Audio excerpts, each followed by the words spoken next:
Bienvenidas y bienvenidos. ¿Cómo les va? ¿Cómo están ustedes? Qué gusto encontrarnos en el aire de esta radio. AM530, Somos Radio.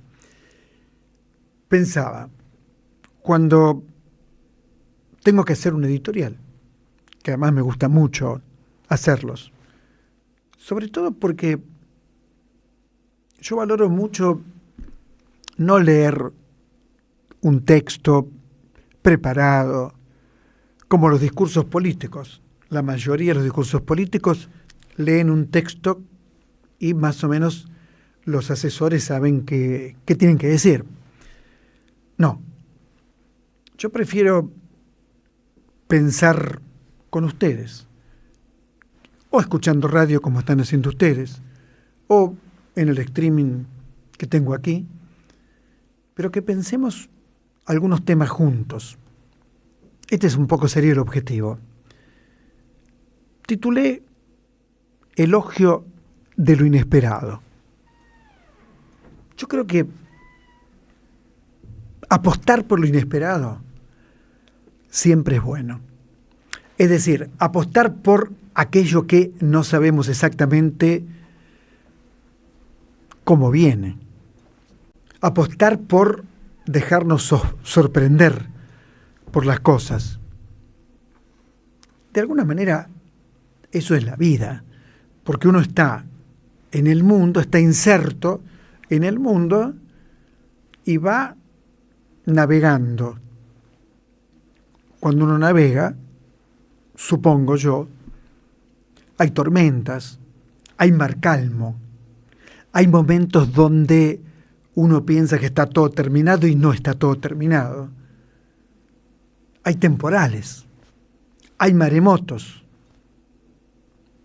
La naturaleza, de alguna manera, nos enseña a que el ser humano navega siempre, teniendo como horizonte expectativa algo que va a ocurrir y que a lo mejor nunca ocurre. ¿Por qué digo todo esto? No voy a hablar de política nacional porque todo el tiempo estamos hablando de eso y soportando también eso. Pero de pronto, en los Estados Unidos, la madre patria para Milei, por supuesto, la madre patria para muchos, también para Messi, porque parece que Messi es intocable y hoy está en un foro con los empresarios más importantes del mundo, pero también en ese mismo lugar está acompañando a Trump, a Milei y a otros por el estilo. Digo, admirable jugador de fútbol, emocionante verlo jugar, por supuesto. Pero vuelvo a Estados Unidos. Aparentemente, Trump estaba convencido de que dominaba todo, él cree que domina el mundo. Y apareció un joven, para mí joven, claro, de 34 años, Zoran Mamdani. Claro, ¿alguien podía imaginar que en la capital o en una de las capitales más grandes del mundo y estratégicamente para el mundo occidental la más importante, alguien podía imaginar que alguien que se define como socialista democrático y que además es de origen musulmán y que además es joven, cosa que para los dinosaurios es un pecado, y que habla de educación gratuita, transporte gratuito, habla de igualdad. ¿Alguien podía imaginar que iba a convertirse en el alcalde electo de Nueva York? No, imposible. Nadie se le iba a ocurrir eso, mucho menos a Trump, mucho menos. Por supuesto que dijo no solo Trump, sino el establishment o parte del establishment republicano. Es comunista, es terrorista. ¿Te suena? Pero lo que ocurrió, por eso digo lo inesperado, no estaba previsto. Lo que ocurrió no figuraba en ninguna encuesta, por lo menos no en las primeras. Posteriormente, de acuerdo a lo que fui estudiando, leyendo para este encuentro, empezó a crecer. Cuando empezó a crecer, salieron varios desesperados. ¿Por qué?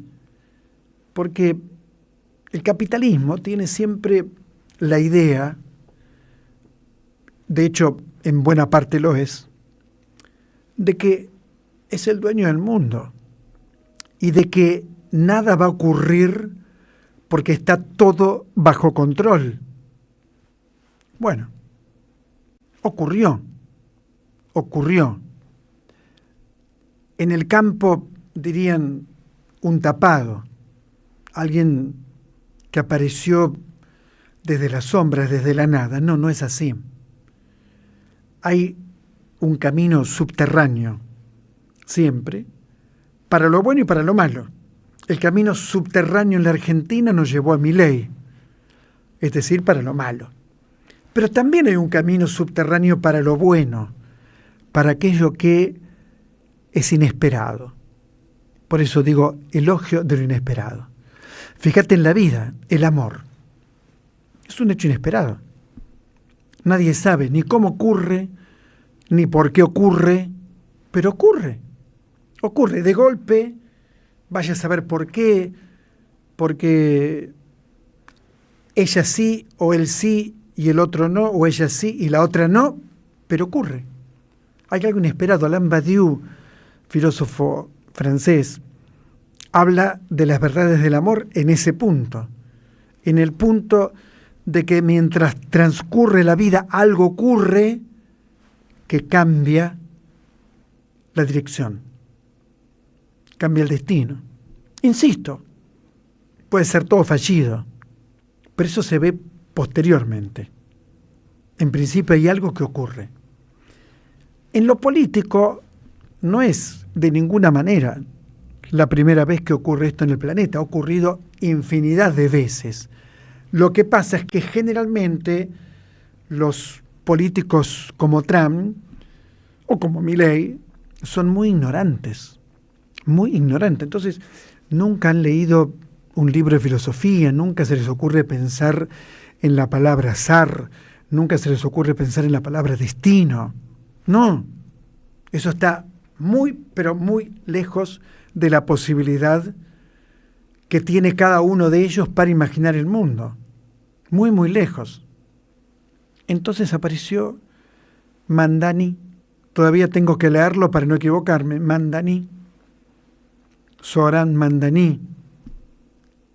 Bueno, tratarán de hacerle la vida imposible, tratarán de que no pueda ser o llevar adelante todas las cosas que prometió, tratarán de difamarlo de todas las maneras posibles, sin ninguna duda, pero lo que no percibieron es que el movimiento venía de abajo, como en la Argentina, cuando triunfa, y menos mal que triunfó, el feminismo, no se dieron cuenta, venía hacía años gestándose.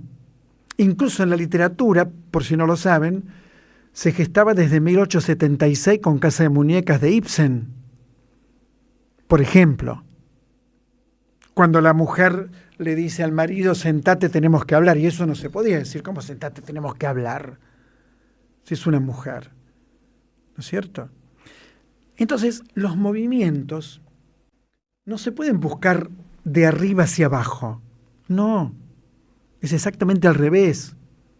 Es algo que va ocurriendo y que no se dan cuenta, es una marea profunda que viene, insisto, para mal también para mal. El fascismo apareció en distintos países del planeta y las fuerzas democráticas no percibían que eso estaba ocurriendo. No lo podían percibir.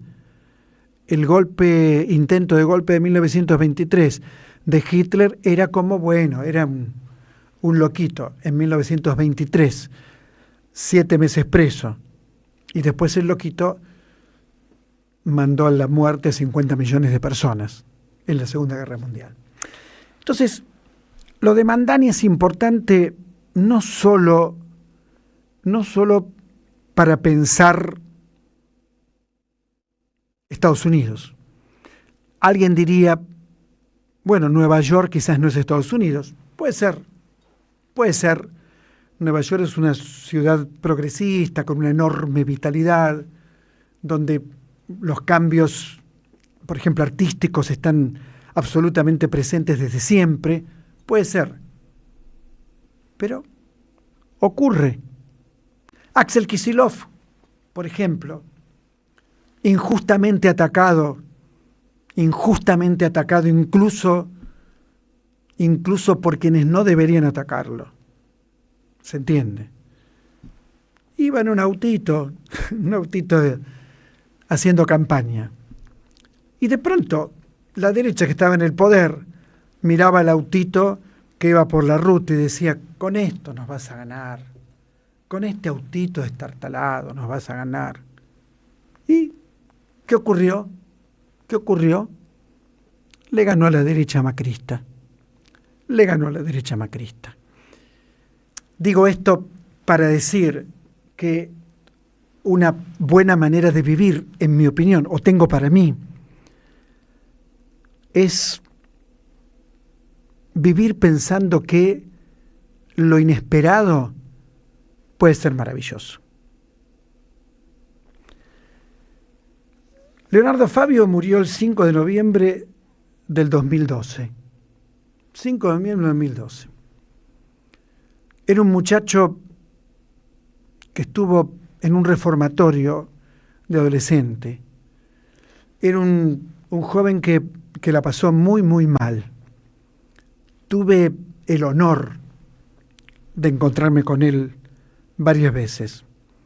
Incluso en toda una última época que él estaba con un turbante siempre. Y de pronto filma 3 películas. Crónica de un niño solo, El dependiente y El romance del Aniceto y la Francisca. Con esas 3 películas, solo con esas 3, ya podríamos decir que es el mejor cineasta que tuvo la Argentina. Con esas 3 películas. Después vino Gatica el Mono, después vino Juan Moreira, películas que ni siquiera me fascinaron a mí. ¿Qué importa lo que me fascina a mí?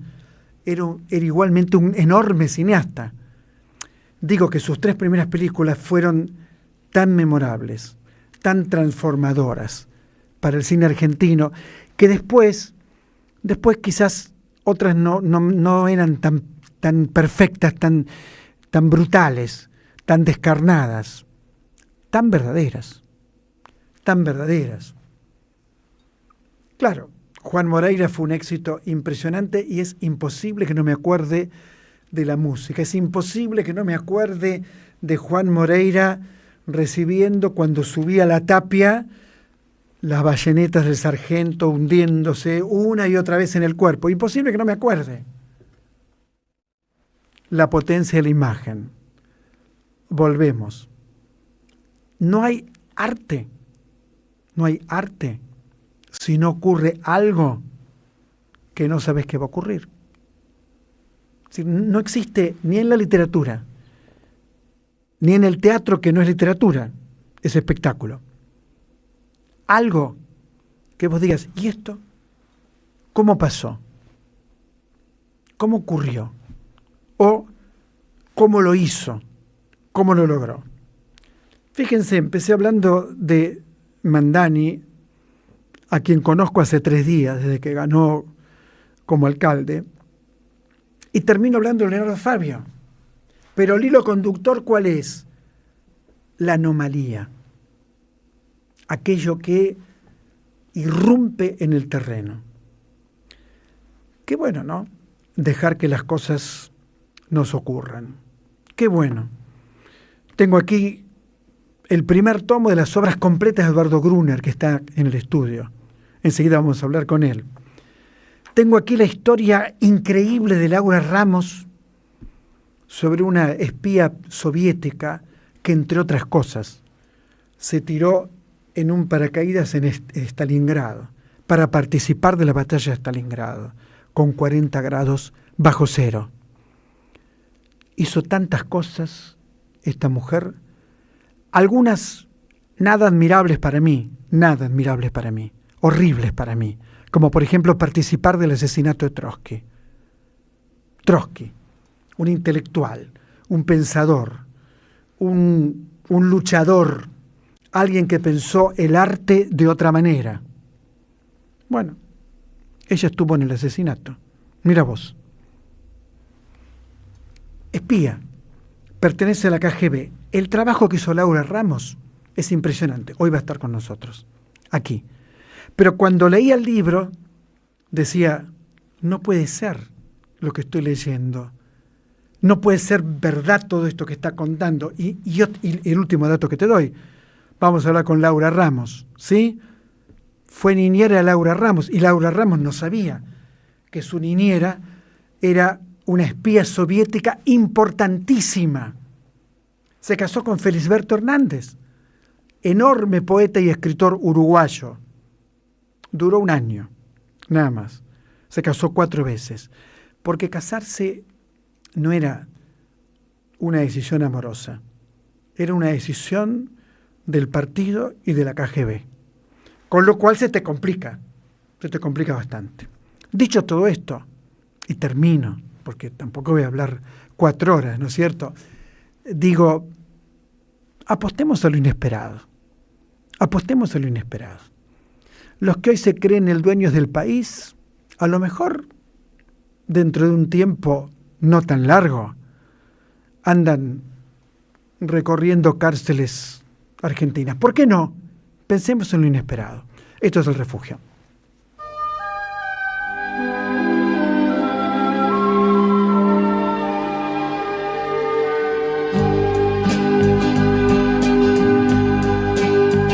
Para saber cómo es la soledad, tendrás que ver que ya a tu lado no está, que nunca más con él podrás charlar sobre lo que es el bien, sobre lo que es el mal. La soledad es un amigo que no está, es su palabra que no ha de llegar igual. Es que sus sueños son luces en torno a vos, y te das cuenta que él ya nunca demoré, nunca demoré. Al observar cómo muere la flor, así has de ver que también muere la paz, pero esa paz revivirá en su voz, la flor te la dará para cantarla igual. La soledad es un amigo que no está, es su palabra que no ha de llegar igual. Ves que sus sueños son luces en torno a vos, y te das cuenta que él ya nunca demoré, nunca demoré. Carlos, yo no me olvido, me quisiste caído, y cuando fue tu noche, yo no estuve a tu lado para tender mi mano, pero es que no sabía, perdóname.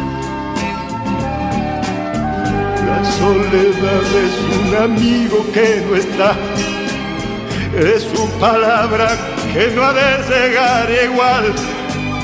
Ves que sus sueños son luces en torno a vos, y te das cuenta que él ya nunca demoré, nunca demoré. La palabra es inocente, se aplica a revolución técnica, a revolución técnico-científica. Voy a hacer una revolución en mi vida. La idea revolucionaria tiene una antigüedad y ambigüedad que nadie puede negarle. Se está imponiendo de manera vertical una agenda de transición verde que implica el sacrificio de las poblaciones en nombre de una transición energética que solo va a favorecer a los países más ricos. Tenemos que entender por qué la gente está reaccionando de esta manera reaccionaria. Todas las voces de la cultura están en El Refugio.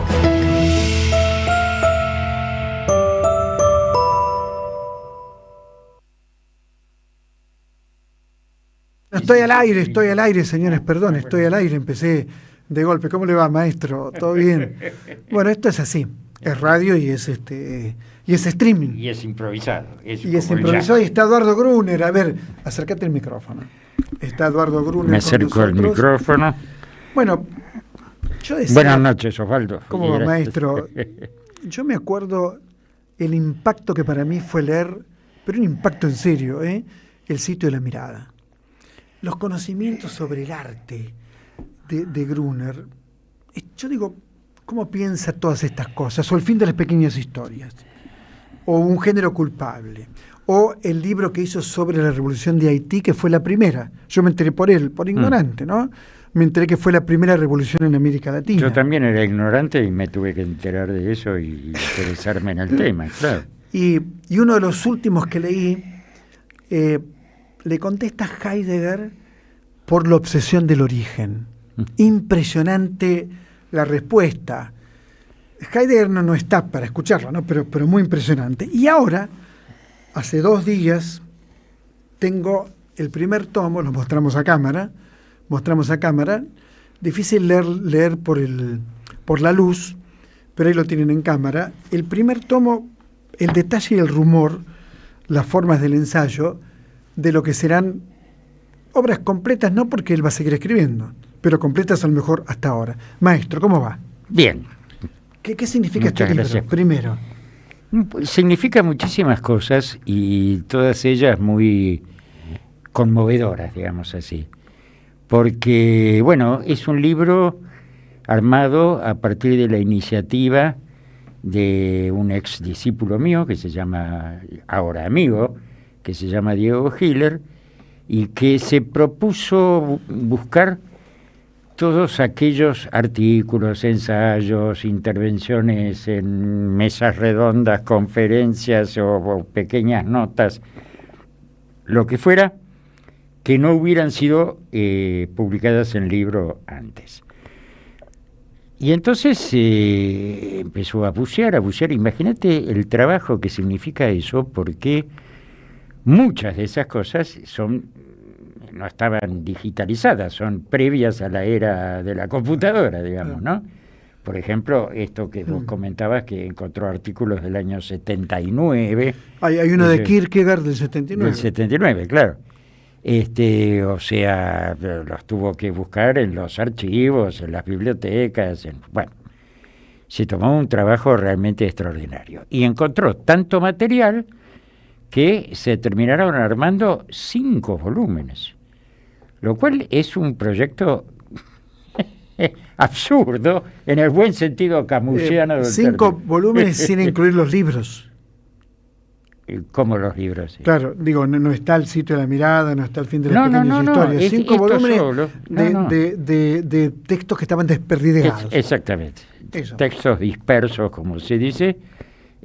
Bueno, este muchacho armó 5 volúmenes. Y hubo una editorial, UBU, también compuesta por ex discípulos y amigos, que asumió el disparatado riesgo. Una editorial excelente. De publicar esto. ¿Y qué te ocurre cuando los lees? Me ocurren muchísimas cosas. Sos vos. Bueno, soy yo y no soy yo. Porque eso, claro, porque en uno no es lo pasó mismo. 40 años. ¿Qué Por eso, pero pensás igual. Entonces, no sé si la palabra es que pienso, la expresión es que pienso igual. Pienso que aquello que dije en su momento, por alguna razón lo dije y no me voy a arrepentir. Puedo, en algún caso, como hizo Pasolini, abjurar, pero de todas maneras yo le le dije a Diego Hiller, que es el que armó esto, mira, esto es un proyecto tuyo, más que mío, es un proyecto tuyo, así que yo no voy a corregir nada, todo está fechado, todo está, bueno, sí, la vida pasa y uno puede cambiar en algunas cosas, pero no me parece que lo que uno decidió en su momento que valía la pena publicar debe ser ahora corregido, porque por alguna razón en su momento fue publicado. Entonces lo dejé tal Bueno, además la coherencia de una persona que piensa desde la izquierda, desde el marxismo también, desde el psicoanálisis, desde la filosofía. Muchas cosas, sí. Digo, no. Hay otros pensadores, en fin, algunos ya no están, por eso no los nombro, que pasaron de la izquierda a la derecha, claro, y a la ultraderecha incluso. Por supuesto. Que vos decís, ¿qué te pasó? ¿Qué te pasó? ¿Te golpeaste la cabeza? ¿Qué ocurrió? Y ocurren muchas cosas, Osvaldo, porque también sucede al revés. También uno piensa en uno de los más grandes ensayistas que ha tenido el siglo XX en la Argentina, que es Martínez Estrada, que empezó siendo un liberal de derecha y terminó en la Revolución Cubana. Sí. Entonces también ocurre... impresionante lo de Martínez Estrada. Sí, un gran ensayista, de alguna manera el padre, ¿cómo podemos decirlo? El padre asesinado de ese gran grupo de intelectuales que fue Contorno, ¿no? La revista Contorno, David Viñas, León Rosich, Ramón Alcalde. Bueno, ahí estaba también ese al cual vos te referiste. Seamos claros, se llama Juan José Sebrelli, claro. Que bueno, que su cambio me resultó muy, muy llamativo, lo mismo me pasó con Santiago Kovatlov. Digo, cambios que uno dice, ¿por qué ese cambio, no tan radical? Y bueno, la gente cambia, ¿qué te puedo decir? No, acepto. Y merece, todos esos cambios merecen ser examinados, criticados, ¿por qué no? No hay vacas sagradas. Hay un cambio que no lo puedo aceptar yo, que es el cambio a la ultraderecha. Eso no lo puedo aceptar en nadie. Es muy complicado. Nadie. Es muy complicado. ¿Cómo vivís estos momentos? Aprovecho para preguntarte. Bueno, políticos, ¿no? Los vivo con una gran desazón, evidentemente, con mucha preocupación, con mucho estremecimiento de un cierto asco, digamos. Yo bueno, supongo que es una cuestión de estructura de personalidad o como se llame. Yo no me amargo, no me angustio, no me pasan esas cosas. Me da bronca que hayamos llegado a esta situación de una enormemente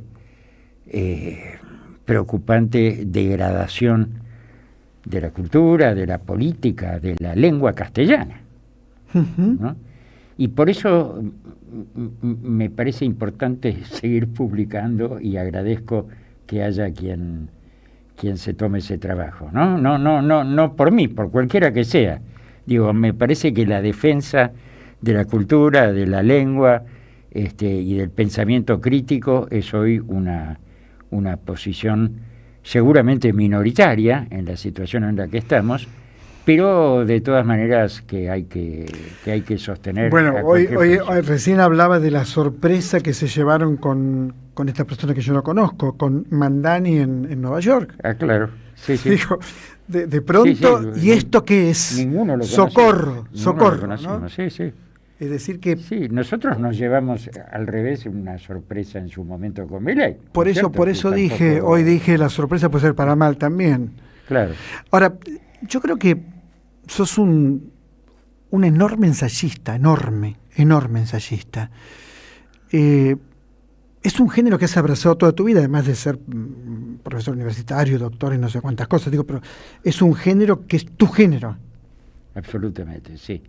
Sí, porque es un género culpable, como lo llamé en su momento, acá lo tengo. culpable de no de no rendirse ante las evidencias que parecen tan obvias de la realidad, y de, bueno, interrogar lo más críticamente posible que se pueda esa realidad, con todo el riesgo de equivocarse, de desviarse, pero la equivocación o el error o el desvío siempre son en comparación con qué cosa, con alguna certeza científica que uno estaría buscando. No, el ensayo es otra cosa. El ensayo más bien lo que busca es hacer preguntas todo el tiempo, no dejar de preguntar, porque preguntar es atentar, subvertir en cierto modo las certidumbres del poder, vamos a decirlo así, ¿no? Creo que eso es lo que hay que estar todo el tiempo. Dice un gran maestro que tuve yo y amigo, que fue Ramón Alcalde, también miembro del grupo Contorno, siempre decía, frente a los que dicen ya se sabe que, o como es conocido, hay que hacer la pregunta, perdóneme, ¿cómo se sabe? ¿Por qué es conocido? ¿Quién dijo que es conocido y que se sabe, no? Se sabe, mis alumnos se ríen porque yo les doy este ejemplo. Se sabe que Julio César, frente a los reconociendo a su hijo adoptivo, ¿no es cierto?, le dijo, tú también, bruto, hijo mío. Sí. Y yo digo, perdón, ¿cómo se sabe eso? Había grabadores en la época, había teléfonos celulares que lo registraron. No, Shakespeare. Se sabe porque se lo hace decir Shakespeare en la tragedia correspondiente, ¿no es cierto? Y entonces eso se incorpora a una especie, bueno, pero entonces hay que estar atento a esos saberes aparentemente naturalizados y dados por sentados, y hay que estar interrogándolos permanentemente. En eso consiste la interpretación del mundo, ¿no? Si uno quiere citar la famosa tesis 11. Fíjate, hablarle un poquitito más al micrófono. Perdón, ¿no? Me distraigo. Ahí. Sí, ahí. En ese camino, yo leí muy atentamente, vos dirás, ¿por qué ese libro? Bueno, muchos libros leí tuyo, ¿no? Pero el del origen. El de Heidegger. ¿Por qué le respondés a Heidegger tanto tiempo después? ¿Qué es lo que te motivó a responderle? Es muy interesante tu pregunta, porque la verdad es que no estoy muy seguro. Hay una cuestión que es que Heidegger es un pensador importantísimo, por supuesto, pero claro, ya sabemos de sus compromisos políticos, ¿no es cierto? Sí, Friburgo. Claro, la universidad. La universidad, y no solamente la universidad, porque en realidad él nunca se... Sí, silencio absoluto. Nunca se arrepintió públicamente. No, nunca lo dijo. De su simpatía por el nazismo, etcétera. Y en la Argentina hay una tradición heideggeriana muy importante. A veces crítica y a veces no tanto. Y entonces llegó un momento, yo leí mucho a Heidegger por varias razones, y llegó un momento que dije, yo algo tengo que decir acá, ¿no? Y encontré esa manera en una comparación entre Heidegger y Adorno, que es otra de mis lecturas, ¿no es cierto? Escuela de Frankfurt. La Escuela de Frankfurt, bueno.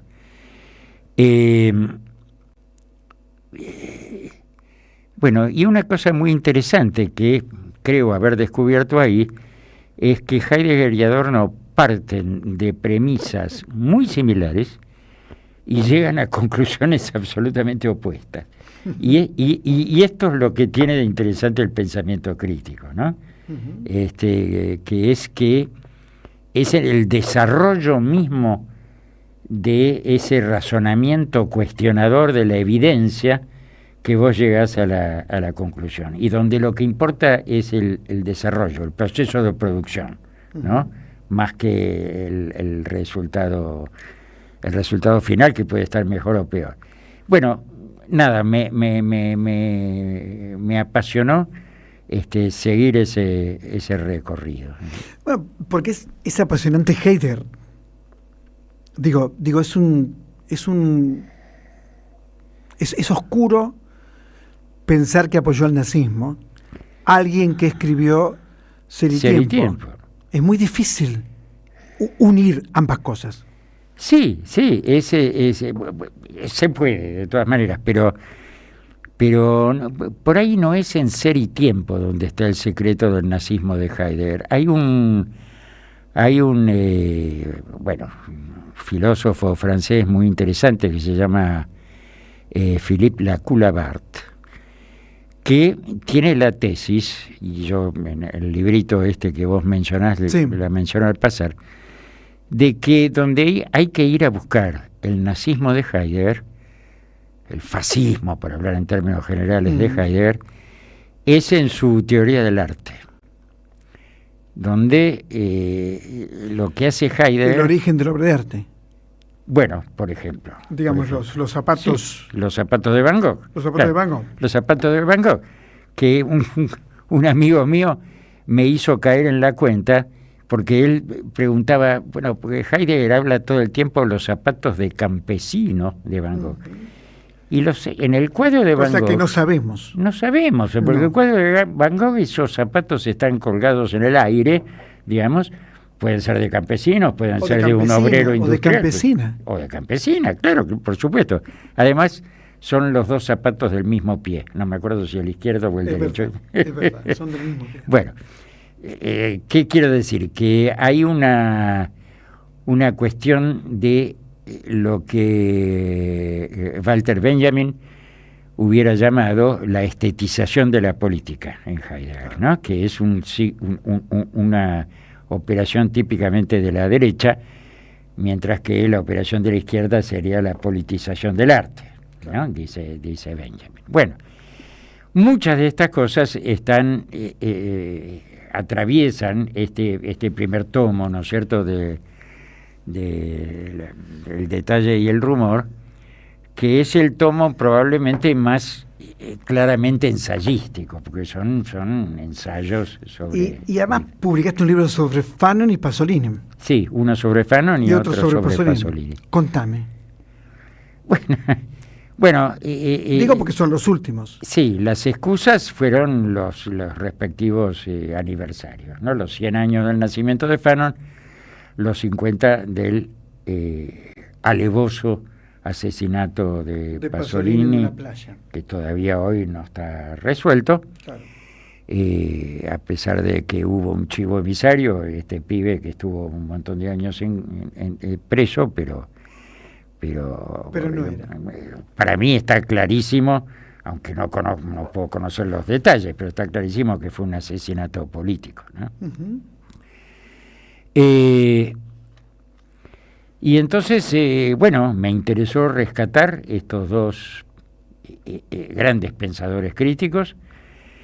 Estoy, me parece, en una política de rescatar pensadores críticos que hoy pueden parecer anacrónicos, pero que me parece que en un momento como el actual merece ese anacronismo ser puesto sobre la mesa de nuevo. De hecho, en estos momentos estoy escribiendo un libro sobre Sartre. Sartre, ¿por qué hoy no tiene buena prensa Sartre? No entiendo, porque es un gran filósofo. Sí, es pero un gran no tiene filósofo y un gran escritor. Obvio. Del muro, de la náusea. Claro. Los caminos de la libertad, sí. No creo yo tener una explicación terminal. Pasaron muchas cosas, entre las cuales fue la progresiva retirada de un pensamiento crítico verdaderamente radical, después de los años, Sartre murió en el año 80, pero ya en los años 70, una transformación muy profunda del capitalismo hizo que efectivamente triunfara triunfaran tesis como la del fin de la historia de un famoso profesor japonés y todo Fukuyama. eso. Fukuyama, que es un poco una caricatura, pero que expresa eficazmente un clima de época y en particular en Francia, ya a partir de los años 60 vino el estructuralismo, el postestructuralismo. Tampoco me parece que lo quisiera mucho ni Deleuze ni Derrida. Bueno, digo, lo respetaban, pero sí, me parece sí, o Foucault. Bueno, con Foucault tuvo una pelea muy grande, feroz, como la tuvo con Lévi-Strauss, ¿no? Es muy interesante porque en el año 62 ya Lévi-Strauss publica un famoso libro que se llama El pensamiento salvaje, claro, cuyo último capítulo es un debate con el libro La crítica de la razón dialéctica de Sartre, que había aparecido un año antes. Y ahí empieza la cuestión del antihumanismo. Ahí Lévi-Strauss, un pensador al cual yo admiro enormemente, ojo, pero ahí Lévi-Strauss dice: la función de las ciencias humanas, como la antropología, es disolver al hombre, no constituirlo, sino disolverlo. Y esto está dicho contra Sartre, bajo el malentendido de que la filosofía de Sartre es un humanismo abstracto, cuando en realidad el humanismo, si es que lo hay de Sartre, bueno, Sartre tiene de hecho un texto que se llama El existencialismo es un humanismo, ¿no? Del cual se arrepintió, por cierto, porque es como una simplificación del ser y la nada que no le hace del todo justicia. Pero no importa, el humanismo de Sartre es un humanismo del sujeto singular concreto, no de la humanidad abstracta, digamos, del cual lo acusaba Lévi-Strauss. Pero bueno, como sea, ese debate de Lévi-Strauss con Sartre del 62, tan temprano, desató toda una serie de debates sucesivos que Sartre tuvo con Althusser, con Foucault, con Derrida, bueno. Deleuze siempre manifestó mucho respeto por Sartre, y dijo, todavía sigue siendo nuestro maestro, y Roland Barthes, muy tempranamente, principios de los años 60, dijo: cuando nos haga falta de nuevo una ética, vamos a tener que volver a Sartre, ¿no? Qué bien, no lo tenía, no sabía que dijo eso. Pero qué fuerte. Bueno, me parece que es el momento. Y estás haciendo un trabajo sobre Sartre. Sí, sí. No es exactamente una introducción a Sartre, pero es una lectura mía de Sartre, porque bueno, varias décadas de docencia en la Facultad de Filosofía y Letras me han hecho hacerme cargo de que hay generaciones de pibes que no saben quién fue. No es que no lo leyeron, o no lo estudiaron, o no lo entendieron, que todo eso sería legítimo, sino no saben quién fue.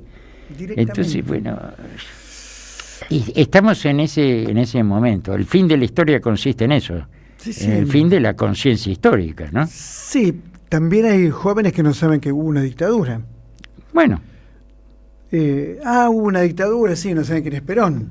O quién fue Perón, digo, para oponerte, para sí, hay una cuestión del lo que rápidamente se podría llamar el presentismo. Todo sucede en el tiempo real de las redes sociales y todo eso, ¿no? Había un libro que me cambió mi manera de ver el arte, El sitio de la mirada. ¿Te acordás? Me acuerdo de haber escrito por eso te acordás con ese título. Sí. Qué impresionante. ¿Qué puedes decirme algo de ese libro? ¿Cómo surgió? Bueno, surgió un poco de mis clases en la facultad. En la facultad, claro. Yo daba 2 materias en la facultad, una se llamaba Sociología y Antropología del Arte, y la otra literatura y cine. Entonces, nada, empecé a juntar material, no exactamente las clases, pero material de apuntes y de borradores y de todo eso para mis clases, y intenté, no sé si lo logré, pero intenté armar un libro donde el arte saliera del lugar sacralizado en que la historia tradicional del arte o las estéticas, las teorías estéticas tradicionales lo pusieron, y se mostrara como un campo de batalla, como digo yo, ¿no? Como un lugar de conflicto entre la realidad y la imagen, entre, bueno, y además donde tuviera que ver en cada momento con su época, ¿no es cierto? Y la manera en que muchas veces el arte se subordina a la época y otras veces la discute, la interpela, ¿no? La critica. Bueno, eso me gustaba, esa mirada, bueno, como la de Adorno, como la de Benjamin, como ciertamente en el caso de la literatura la de Sartre o la de Avi Warburg. Bueno, esas miradas diferentes donde el arte se transforma en algo que no pertenece al espacio un poco tenebroso de los museos, sino que está en la vida misma, ¿no? Un libro que tuvo una enorme repercusión. Me acuerdo, ¿en qué año salió? La primera edición salió en el año 2000, exactamente. Y hay una edición nueva en 17 grises de hace algunos años, no me acuerdo, del 2000. ¿En qué? En 17 grises, sí. En el mismo que publicó ahora el libro sobre Pasolini. Es una yo tengo el anterior. Vos tenés el de Norma. Sí. Claro. Bueno, es el mismo libro. No, está un poco revisado y reescrito, sí, y con algún agregadito. Pero bueno, en las ideas fundamentales sí es el mismo libro. Pensaba en la importancia de Fanon. También alguien, no sé si olvidado, pero no está en el centro de las reflexiones. Bueno, sí está en el centro y yo en este librito intento discutir de qué manera ha vuelto a estar en el centro. Porque, ¿de qué manera? Y bueno, después de muchos años de olvido, vamos a decir así, o de negación, en las últimas décadas, un par de décadas, ha vuelto a ser rescatado por los así llamados estudios postcoloniales o decoloniales.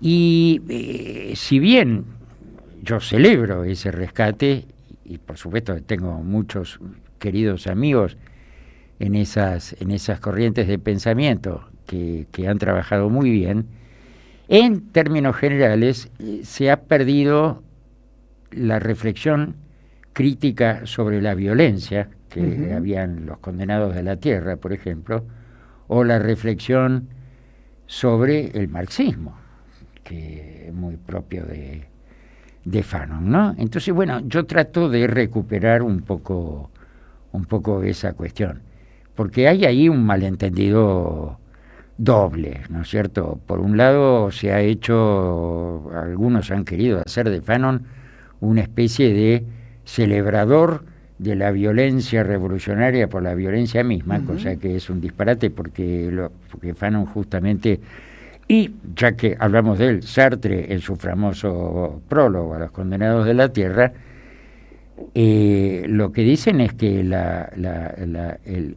hecho de que los colonizados hayan tenido que recurrir a la violencia es una tragedia.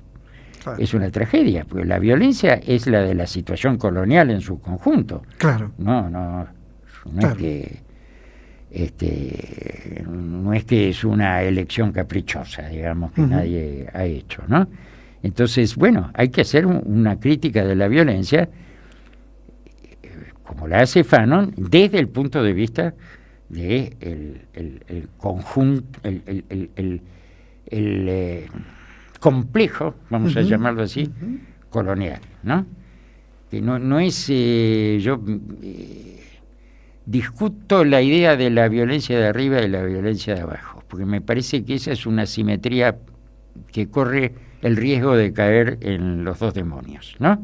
Eso te iba a decir, es la teoría de los dos demonios. Sí, la violencia es una sola, no es claro. La de arriba y la de abajo, es la violencia colonial que, por supuesto, la atraviesa de manera muy distinta a los colonialistas y a los colonizados, pero es la misma espiral de violencia. ¿Cómo es tu cocina de trabajo? ¿Cómo haces? ¿Te levantás todos los días, escribís todos los días, no escribís, lees? Sí. No es que tenga un sistema, digamos, muy determinado, pero normalmente después de almorzar. Normalmente... En lugar de la siesta... Sí, no, la siesta yo no puedo dormir la siesta, pero escribo 3 o 4 horas después de almorzar y leo un par de horas también, que puede ser antes de almorzar, si me levanto más o menos temprano, o después de terminar de escribir, tipo 5 de la tarde, una cosa así, por ahí leo un par de horas. Y veo cine, porque es la otra de mis grandes pasiones, eso también lo hago. Bueno, yo vivo en Belgrano, queda un solo cine. Sí. Que Vuelta de Obligado y Mendoza, nada más. Bueno, que es donde vivo yo, en sí, Mendoza hay Vuelta de Obligado. Bueno, ya sé. Bueno, yo no voy te he visto en el bar de la esquina. Ah, ok. No, digo, no está más el de Cabildo y Congreso, claro, no está más el General Paz, sí, todos se fueron. Todos se fueron. Queda donde dan bodrios permanentemente de esos tanques, salvo por ahí se equivocan y sí, por ahí. Pero en general son esos tanques hollywoodenses. Qué cambio, ¿no? Qué cambio tan increíble. Bueno, al igual que vos, me imagino, yo vengo de una generación donde el cine era parte de la central, alta cultura crítica. Obvio, ¿no? Vivíamos entre el Lugones, el Lorange, el Lorraine, la claro. Cinemateca en la calle Sarmiento. Yo siempre digo, los 40 o 50 metros que iban del Bar La Paz al Cine Lorraine concentraban la cultura crítica de Buenos Aires. Bueno, están los diarios de Piglia, que te los recomiendo, donde está todo ese mundo, todo ese universo. Tenemos el detalle y el rumor, la forma del ensayo, tenemos Fanon, pronto tendremos Sartre, vaya a saber. Toda la obra de Gruner es para que la leas, despacio, marcando los libros, disfrutándolos, tomando apuntes. Es una obra monumental. Acordate lo que te digo. Gracias, Eduardo. Por favor. Muchas gracias. Eduardo Gruner. Ya me hiciste poner colorado suficiente. No, por favor, en el refugio. Ya volvemos. Deja tu mensaje en nuestra línea de oyentes de WhatsApp. 11 3200 0530. Somos Radio AM530.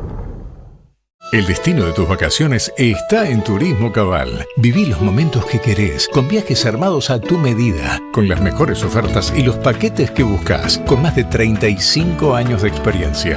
Entra en www.turismocabal.com.ar y encontrá las vacaciones que necesitas. Turismo Cabal, seguridad en viajes. Destinada a la cartera de consumo. Más información en www.turismocabal.tour.ar. Hoy Salgo te invita a descubrir teatro, música, experiencias para compartir y actividades para las infancias. Suscríbete en hoysalgo.com.ar y empezá a disfrutar desde hoy descuentos exclusivos pensados para vos. hoysalgo.com.ar. Elegí mejor, salí distinto y viví más. Alimentos cooperativos. Producción y comercialización de productos cooperativos y de agricultura familiar. Envíos a todo el país. Por pedido, envía tu mensaje al 11 34 31 2928. Seguinos en Instagram como @alimentos cooperativos. En 2025 vení a los talleres de Lecuni. Música, actuación, coro, tangos, cuentos, teatro, percusión y mucho más para compartir en familia. Acordate, en 2025 Los talleres de Lecuni te están esperando. Informes e inscripción, informes.ecuni@gmail.com y seguinos en Facebook, Espacio Cultural Nuestros Hijos, y en Instagram, @ecuni.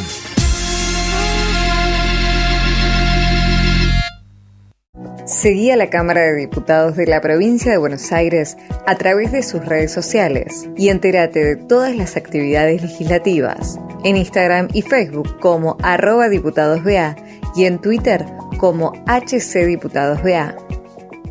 Ciclo El Oído Mutante. Charlas del rock argentino. 3 encuentros sobre 2 décadas de nuestro rock. Viernes 14 de noviembre a las 18 expone Víctor Pintos. Modera Susana Martins en el Pulqui Bar, Entre Ríos 484. Consulta aranceles y reservas al 11 49 94 29 98 o al correo lasideasnativas@gmail.com.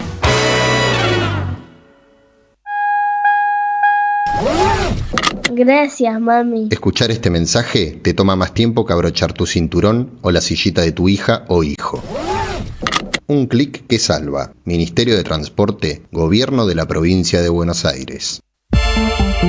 Las voces se multiplican. Nuestra comunidad se agranda.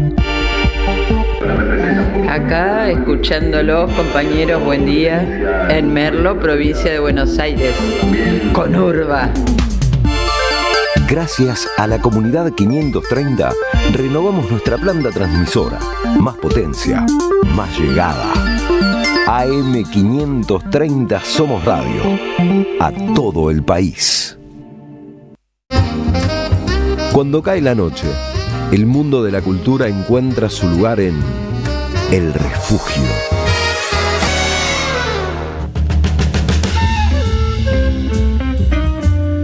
Bueno, me entusiasmé con Eduardo Gruner, pero hoy hablé, cuando empezó el programa, de mi niñera de la KGB.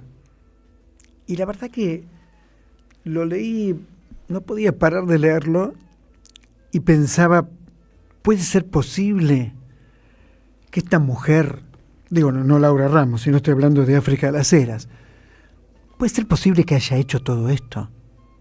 ¿Es posible? Pienso, les contaba, 40 grados de frío, batalla de Stalingrado, por ejemplo.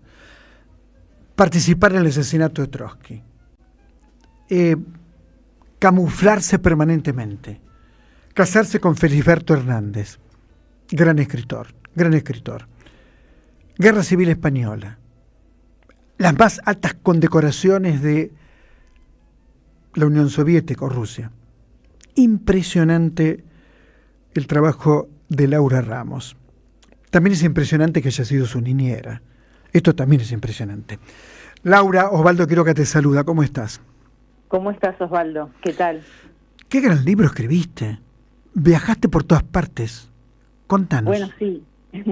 La historia era muy atrapante y bueno, requería una investigación porque los datos que había eran como los datos que uno puede encontrar en una enciclopedia, eran datos fríos que no tenían ningún tipo de humanidad y que de alguna manera terminaban en la Guerra Civil Española, porque esta mujer, África de las Heras, abarcó prácticamente todo el siglo XX. Ella nació en 1909 y se murió en 1988, un año antes de la caída del muro y del mundo por el que ella luchó, ¿no? Por el que ella vivió. Tuvo la suerte de morir un año antes. Pero bueno, la cuestión es que esta mujer, su vida abarcó todo el siglo, pero lo que se sabía era prácticamente terminaba, digamos así, en 1937, que es en la Guerra Civil Española. Hasta ese momento ella había tenido una vida pública, había tenido su familia en Ceuta, en el norte de África, y había participado en la Guerra Civil. Pero después, digamos, en ese momento ella fue cooptada por la KGB. O sea, su actuación en la Guerra Civil Española fue muy brillante, muy aventurera, muy arrojada y valiente. y bueno, los cuadros de la KGB la detectaron. Aparentemente quien la cooptó fue Caridad Mercader, que fue la madre del asesino de Trotsky, de Ramón Mercader, que era también una mujer con una vida tan atractiva y aventurera como la de África. Ella era mayor que África y fue un poco su mentora. África se dejó seducir por esta mujer y bueno, la siguió un poco. Y entonces, en el año 1937, en la Guerra Civil, se unen, y las dos, porque Caridad también fue cooptada en ese mismo año, en 1937, por Leonard Eitingon, que fue luego su jefe y también su amante. Los temas de los amantajos eran muy frecuentes entre estos revolucionarios que tenían una moral comunista muy revolucionaria para la época, ¿no? Bueno, aparentemente por lo que vos contás, ella era muy seductora y muy hermosa. Ella era muy seductora, eso lo dicen Santiago Carrillo, el gran dirigente de la Guerra Civil español. Santiago Carrillo en un momento está preso en la cárcel y después cuenta que la vio. Ella había ido a visitar al compañero que tenía ella en ese momento, que estaba preso, y él la vio y contó, y eso bueno está en el libro, que decía que era muy difícil estar preso viendo a esa mujer tan hermosa y tan seductora, ¿no? Ahora, sí, ella tenía una seducción tremenda. Bueno, creo que cuatro maridos, ¿no? Pero también creo que su verdadero casamiento era con la causa, porque aparentemente se casaba por la causa también. Exacto. Con quien me conviene casarme por la causa. Exacto. Yo creo que el único amor verdadero que ella tuvo, por los datos que yo tengo, fue con un ruso, con un revolucionario ruso que murió en la Segunda Guerra Mundial, lo que los rusos llamaban la Gran Guerra Patria. Por los datos que yo tengo de una ex alumna de ella en los últimos años, contó esta alumna que ella se había enamorado de este un joven bielorruso. Pero después, en un momento, la KGB la manda. Yo el nombre KGB en realidad era la NKVD, tuvo muchísimos nombres, ¿no? La chica de 1917, para unificar, la llamo KGB, pero bueno, tenía distintos nombres en todos los años que ella vivió. Bueno, ahí estaba el famoso Beria. Claro, Beria era el jefe, digamos, Beria fue el tipo que contactó y contactó con Stalin al jefe de ella. Que después a Beria lo matan. A Beria lo matan, claro, cuando después que muere Stalin. La desestalinización. Claro, en ese momento ella es increíble también, entre tantas cosas increíbles de su vida, es que ella haya sobrevivido a todas las purgas que hubo en la Unión Soviética. Claro, porque los mataban. Stalin se preocupó mucho por matar a todos aquellos que habían hecho la revolución con él. Claro, a todos sus compañeros los mató. Lenin no, porque se murió antes, pero mataba a todos, ¿no? Digo. Claro. Y ella fue enviada a México, y eso fue lo que más dolor me causó cuando me enteré de que la mujer que nos cuidaba, a mi hermano y a mí, cuando éramos chicos, que había... Eso no se puede creer. Que había participado en el asesinato de Trotsky. Pero nosotros Trotsky, mis padres eran trotskistas, y más allá de las ideas, para nosotros Trotsky era como un personaje muy cercano, muy íntimo, era como un padrino. Desde que éramos chiquititos oímos hablar de Trotsky, de la historia, del destierro, del asesinato. Ramón Mercader era un hombre que nos producía escalofrío. Habíamos ido toda mi familia a ver al Museo Trotsky en México. Yo cuando fui al Museo Trotsky me emocioné muchísimo. Ah, ¿estuviste ahí? Cuando estuve frente a la tumba, me puse a llorar. Vaya a saber por qué. Claro, y bueno, porque fue una historia del siglo XX muy... Bueno, y está el libro de Padura, ¿no? También. Claro, bueno, África, la niñera nuestra, participa en el libro de Padura, tiene un papel que es África de las Heras, con su nombre verdadero, aparece ahí, y se cuenta la historia, pero claro, Padura es un gran novelista y es una ficción, el libro de él. O sea, él está basado en hechos reales, pero es una ficción. No es tanto una ficción, quizás, no sé, digo, yo por lo menos el libro tiene una enorme información. Es una ficción, está basado en hechos reales, pero claro, es una novela. Sí. Es el género novela. Por ejemplo, dice que África era la amante de Ramón Mercader y que tuvieron un hijo. Eso no es cierto. No, claro. Ella era amiga de Ramón. ¿Pudieron haber tenido alguna relación de amantazgo en algún momento? No, él tenía una novia que fue la que él traicionó a su novia para infiltrarse en el corazón del trotskismo, es decir, la casa de Trotsky, digo. Ramón Mercader tenía una novia. La novia era Elena Invert, exactamente, que murió luego de la guerra civil, era una chica muy valerosa, a la que él adoraba, y que estuvo junto con Caridad Mercader, luchó junto a Caridad y también participó en un grupo junto a África de la Seda, Elena. Por eso, o sea, no es que ellos eran una pareja, África y Ramón, como lo cuenta Padura en la novela, pero porque es una novela, o sea, está muy bien documentada, pero es una novela. Ahora, ¿vos descubrís que esa mujer fue tu niñera hace mucho, desde siempre? ¿Cómo fue esto que ocurrió? No, hace muy en poco la realidad. Tiempo. Hace muy poco tiempo mi hermano viajó a Montevideo para hacer otra investigación y un historiador le dijo: Montevideo es un nido de espías. Y mi hermano se sorprendió y le dijo: bueno, la modista que los cuidaba a ustedes cuando eran chicos era una agente de la KGB. Entonces mi hermano empezó a buscar los libros y Increíble. Lo primero que encontró fue el libro de Sudoplatov, que fue el hombre claro, que Stalin le encargó el asesinato de Trotsky. Stalin y Beria. Stalin y Beria le encargan a Sudoplatov el asesinato de Trotsky. Sudoplatov la toma, la copta a María Luisa, perdón que diga María Luisa, porque para mí va a ser María Luisa la modista, pero digamos, la copta a quien se llamaba verdaderamente África de la Seda, que tenía 36 años, y la manda a México. Entonces, y luego, con los años, cuando ya es viejo, escribe un libro donde cuenta todos los crímenes de Stalin y los crímenes que él mismo cometió, Sudoplatov. Y en este libro, que mi hermano encuentra y me trae para demostrarme que era cierto, porque yo no le creí cuando me contó esto, me trajo ese libro de Sudoplatov. Ahí habla de África y dice nuestra mejor agente. O sea, está entrecomillado en mi libro, lo cuento, documento todo, cada cosa que digo. ¿Ese libro está traducido o no? Sí, está traducido. Se llama Misiones Especiales, de Sudoplatov. No, pero digo, ¿está en la Argentina el libro? No.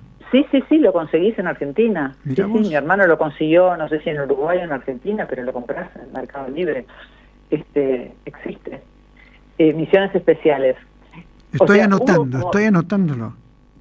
Sí, en mi libro vas a encontrar todo, está en la leí todo tu libro de punta a punta, o sea, no hay nada que no sepa del libro, Genial. Por supuesto. Bueno, hay cosas que son, digo que para mí eran muy sorpresivas, ¿no? Porque finalmente esta mujer parecía Dionisios, o sea, cambiaba todo, cambiaba de aspecto, cambiaba de marido, cambiaba de vida, cambiaba de país. Algo muy impresionante para mí leer la historia. Por eso viajaste tanto, supongo. Claro, porque yo necesitaba, o sea, Sudoplatov había dicho eso, pero yo necesitaba corroborarlo, necesitaba pruebas. Entonces fui a Cambridge, porque en una de las facultades, en la Churchill, o sea, en el archivo de la facultad Churchill dentro de la Universidad de Cambridge, está depositado todo el archivo Mitrokin, que es otro agente, que fue un agente que en Moscú durante 30 años fue guardando en sus zapatos papelitos con los nombres de los espías internacionales. Entre ellos estaba el nombre de África de la Seda, con su nombre clave que era Patria, que se leía Patrisha en los caracteres rusos, ¿no? Bueno, yo fui a Cambridge a buscar estos papelitos que este espía arrepentido había primero escondido en sus zapatos, después escondido en una lechera de aluminio abajo de su dacha, de su finca en las afueras de Moscú, y después lo viajó en barco a Inglaterra, todas estas estas lecheras de aluminio con todos los papelitos adentro, y fue depositado en este archivo Churchill de Cambridge. Entonces estuve ahí con una joven traductora rusa, y juntas estuvimos revisando los archivos hasta que encontramos el nombre de Patricia, que era África de las Heras. Claro, vos lo contás, eso lo contás en el libro. Claro, esto lo cuento en el libro. Pero antes de eso fui al norte de África, a la ciudad en la que África de las Heras nació, que se llama Ceuta, que es una ciudad africana, marroquí, pero que pertenece a España, es como un enclave militar. Claro, tiene salida al mar. Exacto. Entonces, ahí nació ella. Y estuve con su sobrina nieta, y después hablé con otra sobrina nieta, pero esta sobrina nieta, que se llama también África de las Heras, igual que su tía, bueno, me estuvo contando la infancia, la familia, ella era la prima roja, o sea, hablaban de África, de su tía abuela como de la prima roja, cuando ella era chiquita. Estuvo contando después cuando en París se encontró con la madre, o sea, África huyó a los 20 años, se fue de Ceuta y se fue primero a Madrid, después a Barcelona, estuvo en la guerra civil, después entró a la cárcel. Tuvo un hijo que murió. Bueno, eso fue uno de los descubrimientos que hice, que aparece en este libro, que fueron varios realmente. Uno de ellos fue que ella a los amigos uruguayos, a mis padres y a los amigos uruguayos, les decía siempre que había perdido a su hijo, Julián, a los 12 años, y como que un poco lloraba o se emocionaba, y todos los amigos se emocionaban.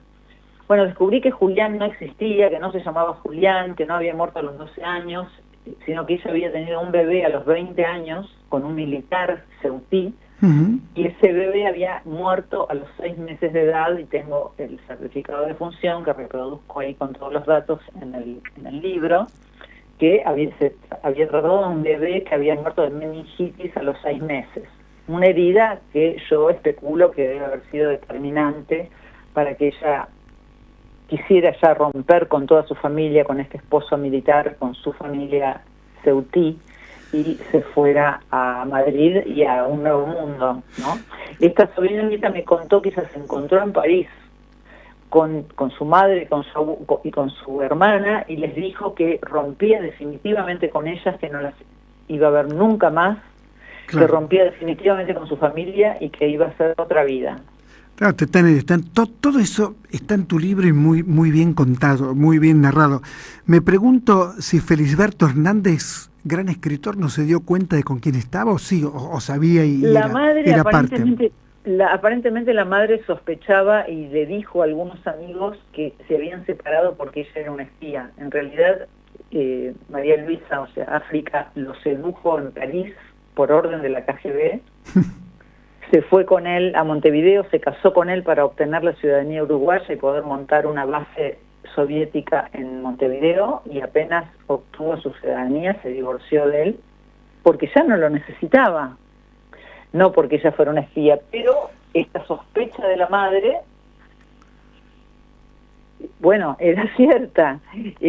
Nunca se supo si Felisberto se enteró o no. Es verdad que hay un cuento que se llama Las Hortensias. Claro, que vos lo citás, donde hay cosas en clave que podrían ser, ¿no es cierto? Podrían serlo. Lo cierto es que Felisberto, que era como vos dijiste, un escritor extraordinario, es bellísima la obra de él, era muy pobre, pobrísimo. Muy pobre, no tenía un peso, un poco alcohólico, pero bueno, algo ocurrió ahí, de pronto ella le da una vida que él nunca esperaba, se fue a vivir un piso. Yo hablo por el libro, no sé más que eso. Y bueno, evidentemente ahí ocurrió algo que también es muy fuerte, que sería el tema de la homosexualidad de Felisberto Hernández. Bueno, eso es algo que no sé, los uruguayos cuando lean mi libro se van a sorprender. Bueno, está en tu libro. Yo nunca sé, la verdad es que yo nunca sé nada de nadie, pero está en tu libro. Yo lo leí en tu libro. Bueno, es que esto lo cuenta una fuente que encontré yo, que hasta ahora no existía públicamente, que era una mujer bibliotecaria, una persona uruguaya muy culta, pero muy humilde económicamente, a la que María Luisa coopta como ayudante, como espía para la KGB. Y esta mujer cuenta en una cinta a la que yo tuve acceso, en un cassette que dejó antes de morir, donde cuenta que ella fue captada y su marido también. Su marido es un mártir uruguayo muy famoso en Uruguay y en Cuba, que es Arbelio Ramírez, un mártir porque es asesinado durante una conferencia de Che Guevara en Montevideo. En el año Sí. No se sabe si no era el tiro para el Che Guevara, ¿no? Bueno, esa fue la especulación de los asesinos, ¿no? Esta mujer, que es la viuda de este Arbelio Ramírez, este mártir uruguayo, ella desliza que María Luisa fue la asesina, fue quien lo mandó matar, porque él había sido cooptado por María Luisa y luego él había querido retirarse. Laura Ramos, mi niñera de la KGB, hija de una persona muy importante, que es Jorge Abelardo Ramos. Uno ha leído sus libros hace mucho, pero los ha leído a casi todos, ¿no? Y bueno, un libro imperdible para mí. Hay que leerlo. Mi niñera de la KGB lo publicó Lumen. Te mando un fuerte abrazo. Un abrazo, Osvaldo. Muchas gracias por invitarme al programa. Hasta muy pronto. Gracias. 23:20 de la noche y hay un mensaje, hay muchos, pero hay uno que lo quiero leer. Es muy breve. Dice, pero fíjate por qué lo quiero leer. Escucha, Dani, vos que estás allí. Dice, qué interesante tu programa. No entiendo todo, pero lo disfruto. Y a veces me pregunto por qué me pasa esto. Rosa de Saavedra. Rosa, yo no entiendo muchas cosas, pero muchas cosas que leo incluso no las entiendo. No entender es un excelente lugar. Y esto, lo más importante para mí de tu mensaje, es muy bueno tu mensaje. Decís lo disfruto. Cuando uno disfruta es porque empieza a entender otra cosa. Y esa otra cosa crece. O sea, no hay que entender. Entender es un puesto menor. Entender. Esto es El Refugio. En AM530 pasan muchas cosas. Y todo lo que pasa está en la red. Somos Radio AM530 en Facebook. Entérate de lo que pasa. AM530. Somos redes. Somos radio. Vení a conocer la provincia de Buenos Aires. Turismo todo el año. Provincia Bonita, Argentina. Más información en buenosaires.tour.ar. Gobierno de la provincia de Buenos Aires. Sistema Colonial Develado de Jean-Louis Bastey, un libro clave para comprender los pilares centrales del colonialismo en la pluma del que fuera el principal teórico de la Revolución Haitiana, con un estudio preliminar del historiador argentino Juan Martínez Pería. Conseguilo en librerías y en edicionessicus.com.ar. Te esperamos en nuestra librería Café de Adolfo Alsina 685, Capital Federal. Ediciones Sicus. Libros para una cultura de la integración. La expansión del universo no terminó. Big Bang. Un teatro de la mente con Marcelo Figueras. Los viernes a las 23, Big Bang. AM530 Somos Radio. Buscamos la verdad siempre. El sabor que te acompaña es Café Bantú. El aroma en la mañana de Café Bantú. Bantú. Te esperamos en el Centro Cultural de la Cooperación Floreal Gorini para disfrutar de teatro, danza, música, espectáculos para las infancias, conferencias y presentaciones. Podés compartir un rico café o leer un buen libro en la calidez de nuestra planta baja.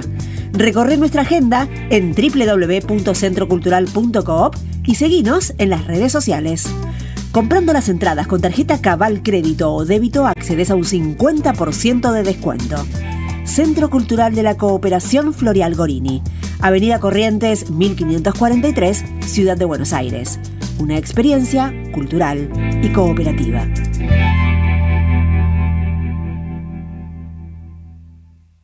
AM530 Somos Radio. Buscamos la verdad siempre. Hasta la medianoche, Osvaldo Quiroga te acompaña en un viaje cultural. Teatro, cine, literatura artes visuales y debates. En El Refugio.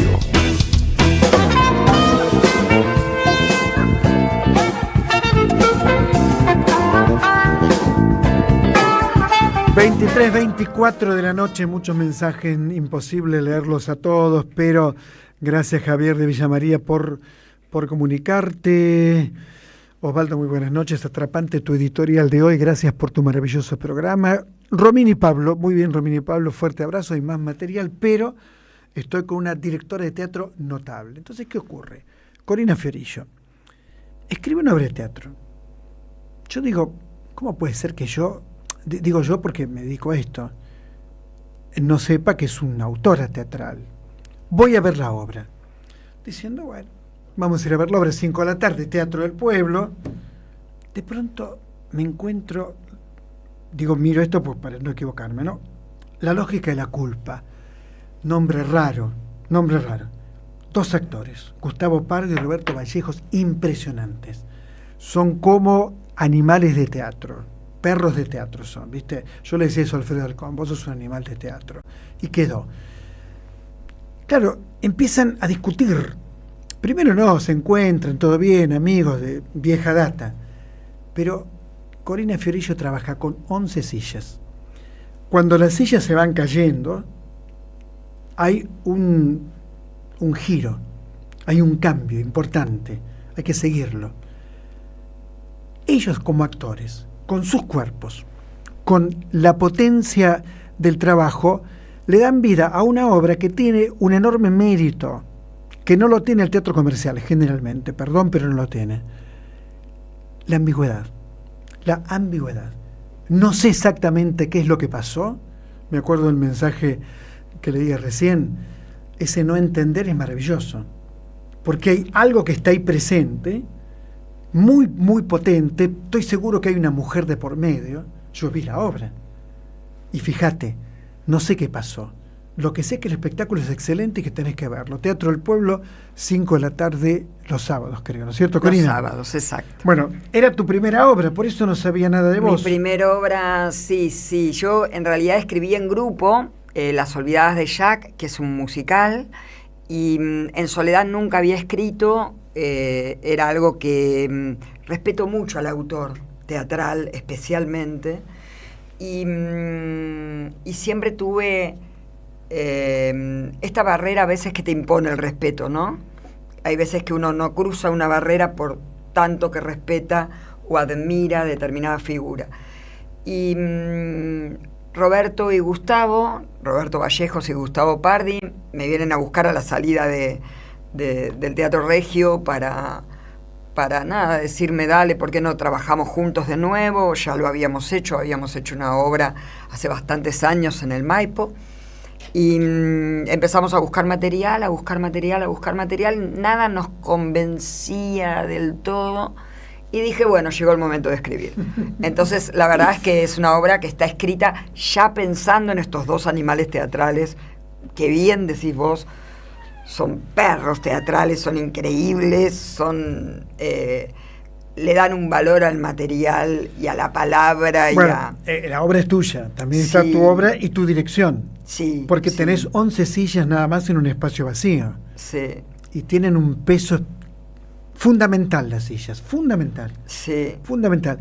Yo estoy muy contenta con ese planteo y con el planteo que llegamos, digamos, estoy contenta con siempre supe que el planteo iba a ser sintético, que iba a tener un poder de síntesis muy fuerte, porque quería que todo recayera en lo actoral y en el vínculo entre estos 2 personajes, ¿no? Y la verdad es que excedió mis expectativas, estoy muy feliz. Y bueno, como te decía antes de empezar, ya estoy escribiendo la segunda. Ahora, claro, porque digamos, si tenés talento, aprovechalo. Me agarró el vicio. Por favor. Y cuando la escribías, no te pido que me cuentes lo que yo no quiero saber, pero ¿qué pensabas? ¿Un conflicto? ¿Pensabas celos? ¿Pensabas en el odio? No, pensé en el hecho en particular, que no lo voy a decir. Lo tengo recontra claro, que fue el consejo de una gran autora y amiga, cuando le pedí que leyeran el material, me dijo, ten claro muy bien el hecho. Pues yo le dije, yo no quiero explicar, no quiero explicar el hecho. Y ella me dijo, por supuesto, y ahí radica la virtud de la obra. Pero vos tenelo en claro. Sí, hay una mujer. Y hay un secreto, un silencio, y hay un pacto entre estos dos hombres. Y, bueno, un pacto que se viola. Exacto. Que hay un momento donde uno de los dos lo viola. No lo soporta más. Y a mí me interesaba hablar de cómo un vínculo de dos personas que no se ven por 27 años, pero las dos comparten esos 27 años de calvario en algún sentido, de soportar un secreto, qué podían tener en común, qué podían tener de diferente, qué los podía acercar y qué los podía alejar. Y me interesó mucho, tal vez el título tiene que ver con lo que a mí me interesan de las cosas, vengo de exactas, entonces también a lo mejor un poco cuando algo no es exacto, y la verdad es algo que muchas veces no es exacto. ¿Cómo que venís de exactas? De ciencias exactas. ¿Son matemáticas? Física. No recibida de doctorado en físico, pero dos, tres materias menos. Impresionante. Sí. Entonces hay algo de ese reflejo que tiene la búsqueda, que es que hay cosas que debieran ser o una cosa o la otra, porque decís, bueno, si no es verdad es mentira, y no siempre es así. A ver, la lógica de la culpa hace también que los espectros lo visiten a Macbeth. Sí, totalmente. Por ejemplo. Totalmente. La lógica de la culpa hace que vuelva el padre de Hamlet. Exacto.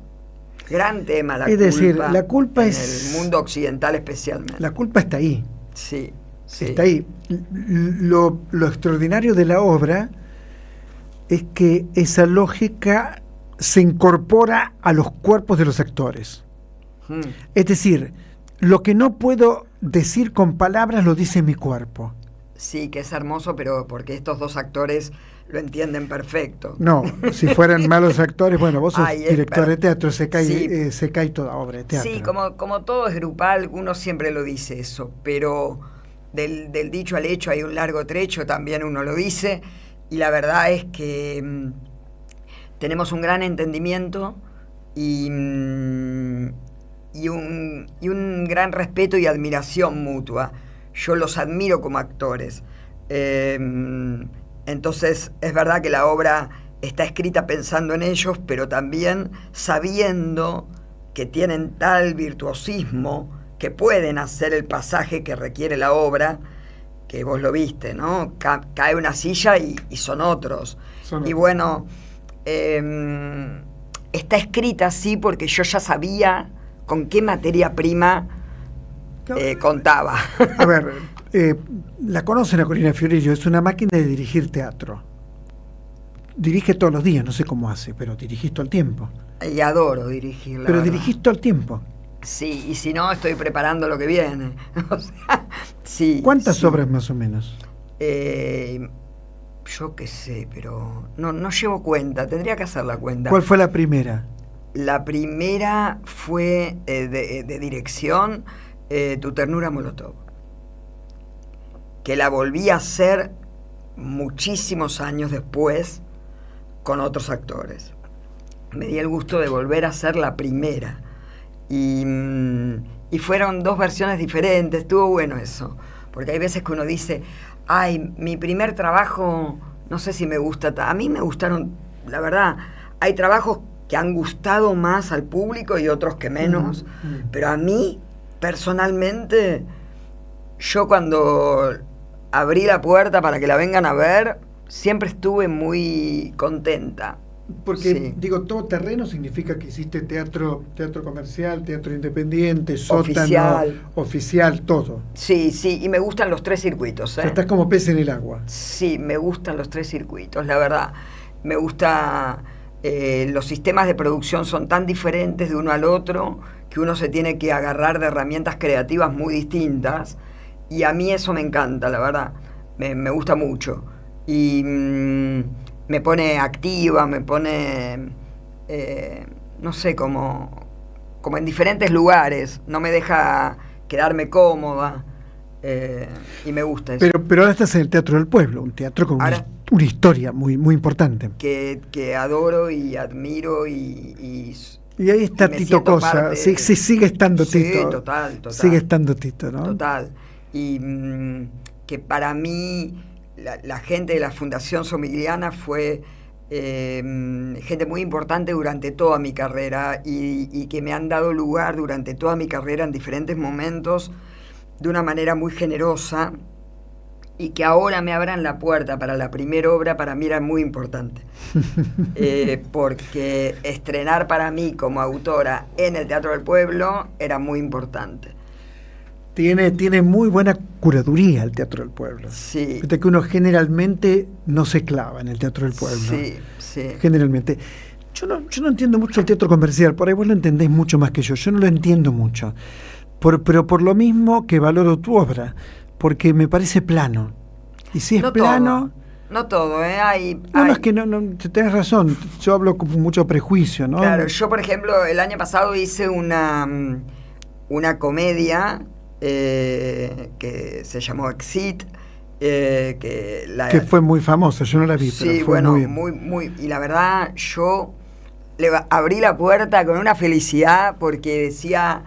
qué lindo que esto esté en el circuito comercial, qué lindo que este texto esté en el circuito comercial, y no puedo decir qué, pero el año que viene nos espera también una linda sorpresa en el circuito comercial que todavía no puedo decir, pero un gran texto. Alguna estrella. Un gran texto con un gran elenco actoral, así que estoy muy contenta. Bueno, también. una vez hablando de esto, Boyolmi me dice... Hay teatro bueno y teatro malo. Sí, para mí también. Tienes razón, hay teatro bueno y teatro malo. Sí, puede ser comercial y ser bueno. Lo que quiere, para mí, lo que tiene de diferente, sí, es el sistema de producción. Claro. Eso sí.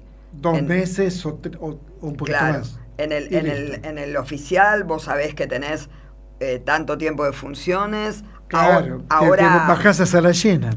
Exacto. Y aparte también tenés que tener todo muy programado mucho tiempo antes para que el sistema de producción que tienen, de caja, de cómo les entran los dineros al Estado y esto, puedan hacerlo. Entonces vos presentás escenografía y a lo mejor 8 meses antes de que empezás a ensayar, presentás todo cerrado.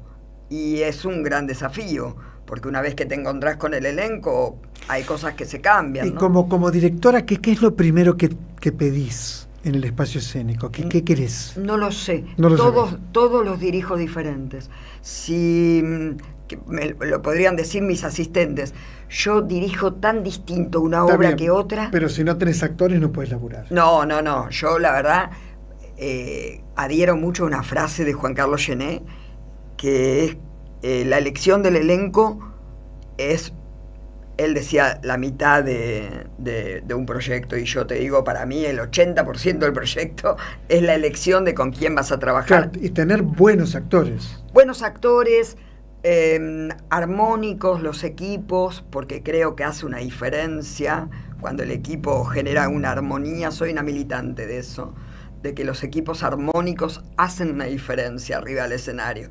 Uno trabaja con oficio siempre y podés trabajar no en armonía también, pero la diferencia, esa pincelada que uno dice, ¡ay, qué exquisito!, te lo da el equipo armónico. ¿Estás en todas las funciones? No.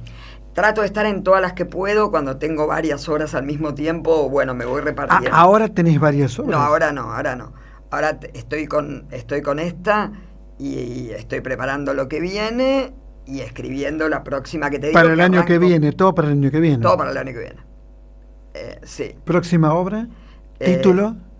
El título no lo sé. No lo sabes. Estoy ahí, pero tiene un universo de Beckett. Y va a ser... ¿Cómo de Beckett? ¿De cuál Beckett? ¿De Vladimiro y Estradó con Posiluki? Sí. ¿De Final de Partida? ¿De No Yo? No, de Esperando a Godot puede tener ese universo, y la vamos a llevar adelante con Marcelo Savignone y Gustavo Pardi. Marcelo es un genio para mí. para mí Marcelo Savignone es un enorme creador. Sí, enorme creador. sí. Para mí tendrían que darle más lugar. Yo creo que él tiene... Digo, ¿por qué? Esto no te lo tendría que preguntar a vos, pero digo, ¿por qué el San Martín no le da una puesta en envergadura a Marcelo Savignone? Para mí... ¿Por qué? Él dirigió el ballet. Sí, pero bueno, Marce tiene un recorrido que creo que es el que busca y desea también. Hay algo muy acertado en su muy manera personal de él, en su vida. manera de hacer, ¿no? Sí, pero yo le tengo mucha admiración y digo, pero denle más lugar a Marcelo Savignone, por favor. Con vos. Para mí la versión de La Gaviota de Marcelo... Maravillosa. La escena en Rewind... Maravillosa. Por Dios. Maravillosa. Para mí una de las mejores cosas del teatro independiente argentino. Hizo Ricardo III, hizo mucho. Sí. Me dice... Vicky que ya está, y Dani Franco, sean buenos conmigo, por favor, sean buenos conmigo. Corina Fiorillo, pasá el chivo bien, pero pasá el chivo bien, 5 de la tarde. Muy bien, La lógica de la culpa, Teatro del Pueblo, La Valle 3636, 5 de la tarde, todos los sábados de acá a fin de noviembre. Nombrar los actores. Los actores maravillosos que tengo son Roberto Vallejo, Gustavo Parre. Medios de locomoción. Medio de locomoción no tengo ni idea, pero bueno. Van varios el subte seguro. Sí. Corina, muchas gracias. Muchísimas gracias. Sí, no dejen de verla, por favor, no dejen de verla, acuérdense. La lógica de la culpa, por favor. Teatro del Pueblo, ya venimos, hay mucho más. Deja tu mensaje en nuestra línea de oyentes de WhatsApp 11 3200 0530. Somos Radio AM530. A las madres las abrazamos entre todas y todos. No les vengo a hablar de lo mal que nos trata el gobierno. Las madres no esperamos nada de Milei, lo combatimos. No queremos sentarnos a hablar con él ni con nadie que venga de su mano. Pero las madres sí esperamos todo de nuestro pueblo. Seguimos la lucha como a ella le hubiera gustado y reclamamos una vez más la solidaridad de todos los que nos quieren. Colaboren, no importa si poco o mucho, lo que puedan. Todo suma, los necesitamos. No se olviden el alias, amigos.madres.plaza. Tu aporte económico es muy importante para seguir creciendo. Defendamos la memoria, un legado cargado de futuro. Súmate a este proyecto colectivo. Construyamos comunidad. Gracias, mami. Escuchar este mensaje te toma más tiempo que abrochar tu cinturón o la sillita de tu hija o hijo. Un clic que salva. Ministerio de Transporte, Gobierno de la Provincia de Buenos Aires. Los fines de semana de la 530 son comunitarios y latinoamericanos. Pablo Ovin y equipo hacen Al Carajo. Sábados y domingos a las 6 de la mañana en Somos Radio, AM530. Construimos comunidad. Buscamos la verdad siempre. El destino de tus vacaciones está en Turismo Cabal. Viví los momentos que querés, con viajes armados a tu medida, con las mejores ofertas y los paquetes que buscas, con más de 35 años de experiencia. Entra en www.turismocabal.com.ar y encontrá las vacaciones que necesitas. Turismo Cabal. Seguridad en viajes. Destinada a la cartera de consumo. Más información en www.turismocabal.tour.ar. Las voces se multiplican. Nuestra comunidad se agranda. Hola Pablo, Luispa y equipo, habla Roberto desde Chacabuco. Cuando ando en la camioneta lo puedo escuchar. Desde Chacabuco se escucha bien. Sigan así y los escuchamos todas las tardes. Gracias a la comunidad 530 renovamos nuestra planta transmisora. Más potencia, más llegada. AM530 Somos Radio. A todo el país. Apaguemos los celulares y pongámonos cómodos. Porque en el refugio corremos el telón para charlar de teatro. Fernando de Quilmes dice: hola maestro Osvaldo y equipazo, maravillosa entrevista con Eduardo, tremenda historia de la espía rusa, gracias por el programa, fuerte abrazo. Bueno, cuando dijo equipazo, En Equipazo tenemos nada menos que a Laura Rivarola. Perdón, a Larisa Rivarola. Ahora, hoy le tengo miedo. Te juro que hoy le tengo miedo. No, me asusta porque sé lo que fuiste a ver. Me lo contaron y te tengo miedo. ¿Qué crees que te diga?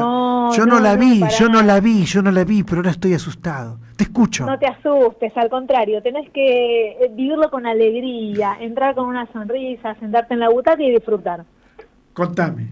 Voy a retomar, me pareció re interesante lo que decía recién Corina Fiorillo, que es un poco a lo que me dediqué a investigar, que cuando uno habla de los diferentes circuitos de teatro, la diferencia ya comercial, no comercial, yo te diría que me parece que ella usó los términos para mí más precisos, que es lo que los diferencia son los sistemas de producción. Entonces, en ese sentido, yo estuve circulando, fui a ver una obra del sistema de producción privado y podríamos decir del subsistema empresarial más que comercial. Porque el teatro alternativo también es comercial y no está mal que así sea. Y fui a ver Cuestión de Género.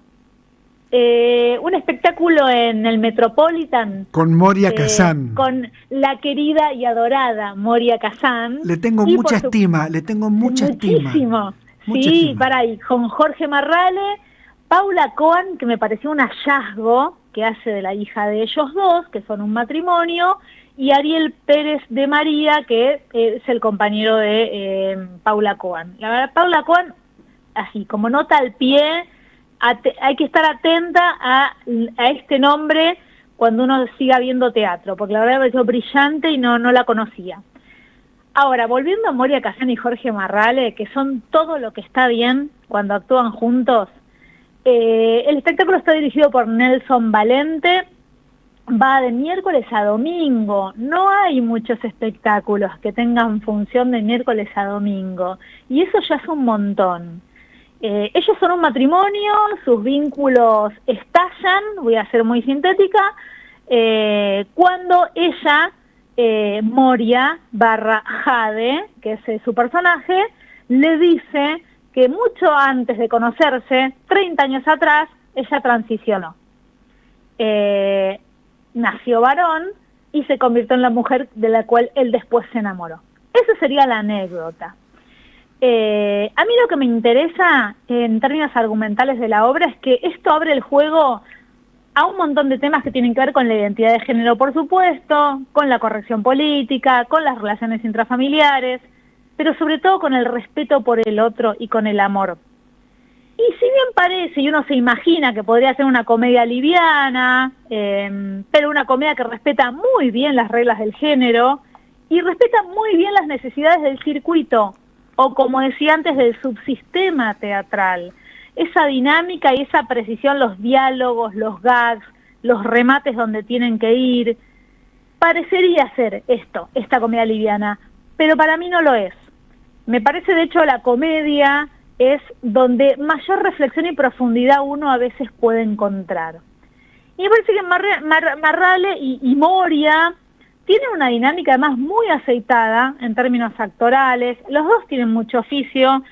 Me sorprendió mucho Marrale porque tiene una habilidad además para desenvolverse en esa estructura tan rígida que tiene este género, en este circuito, que es el texto exacto, la acción exacta, porque si no el remate no funciona, o si no el equívoco no funciona, o sea, no admite error en general esto técnicamente.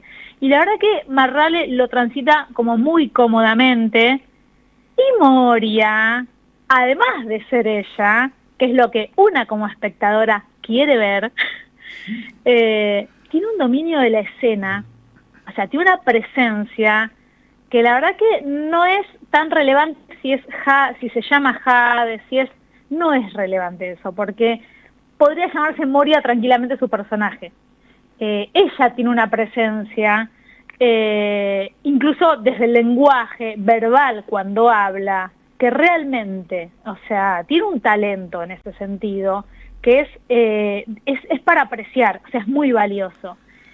Y además, para ir cerrando, el valor de la obra para mí, y por eso quería traerla a colación en este contexto, que estamos viviendo tanta violencia en el que todos los valores en los que por lo menos muchos creíamos parecería que están subvertidos, y subvertidos de un modo particular, ¿no? Porque en la escena local tenemos una serie de varones que constantemente bajan línea sobre cómo debe ser una familia tradicional, el rol de la mujer y del hombre, y esto lo transmiten varones que ni siquiera tienen esa familia tradicional que propugnan.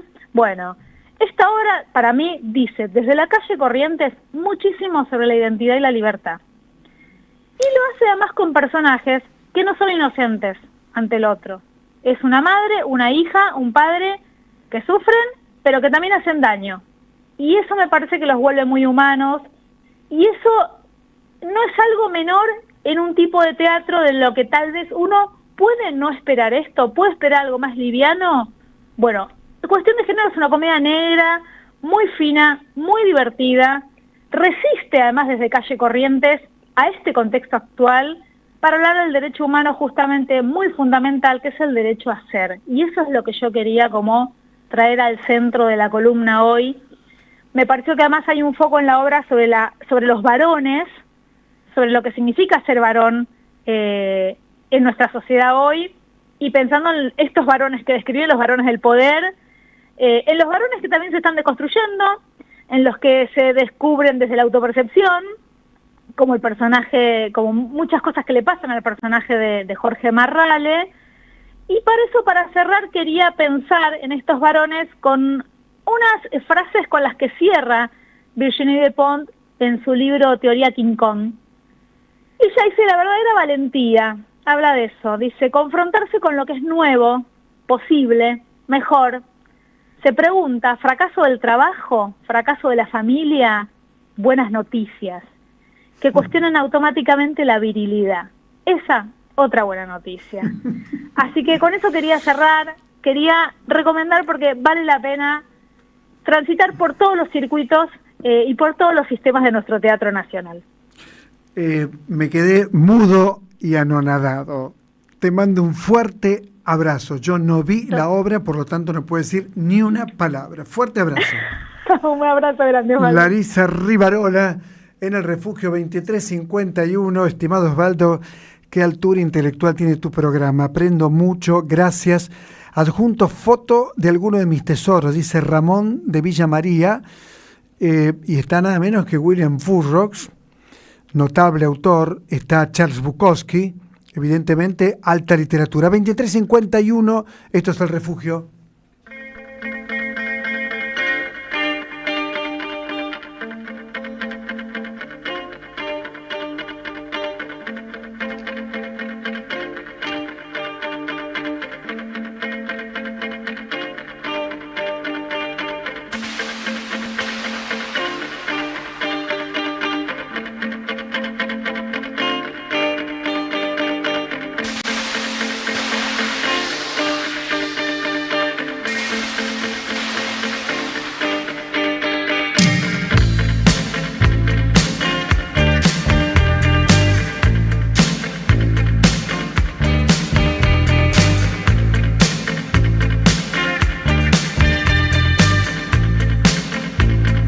Maestro Ulises Rodríguez, ¿cómo le va, maestro? Me dicen que acabas de salir del cine y ya vas a hablar de lo que viste. Eso es periodismo, dale.